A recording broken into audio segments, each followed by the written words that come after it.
Victoria has passed legislation to oversee treaty negotiations for First Nations people.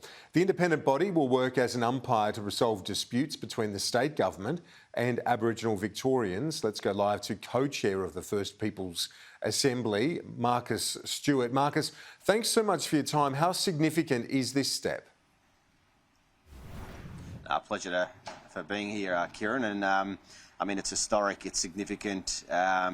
It's a true step on the pathway to reconciliation, and what a proud moment it is to be a Victorian.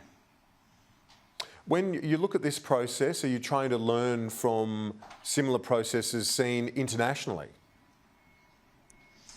We've looked internationally, that's for sure. We've looked at, if we look from a historical context, New Zealand, what Te Hara Whiti are doing there through agreement making. We've looked at more contemporary treaty making in British Columbia, which started, well, I think the British Columbian Treaty Commission celebrate their 30-year anniversary next month. So we have looked at examples and sort of tried to take the best of what we've seen, but how does that kind of work in the Victorian context as well? And after 2 years of reaching into every corner of Victoria and having a chat to our communities, our people, we've come up with what we believe is a significant model that builds trust back in public institutions from our community and is a pathway to building a better Victoria, a Victoria that we or our kids feel a sense of connection to, and our grandkids will feel a sense of belonging to as a truly reconciled state.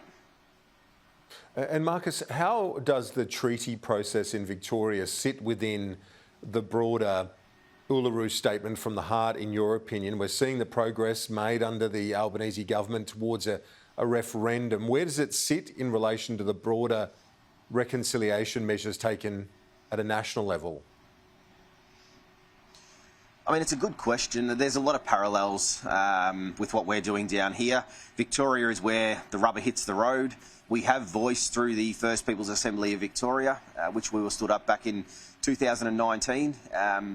We've pursued treaty and we're pursuing treaty, but we also have the Yurok Justice Commission, which is the truth-telling process. So a lot of what you see within the Uluru Statement from the Heart is happening here in Victoria. I mean, there's a lot to learn with what we're doing here, a lot to share as well. And we have enormous momentum. You know, we've sought and we've successfully achieved bipartisan support in what we're doing here, because the ultimate goal is to improve the lives of Aboriginal people. And now we see the referendum debate happening at a Commonwealth level, and a referendum in the not too distant future. So, you know, we see that First Nations voice on First Nations issues is critically important.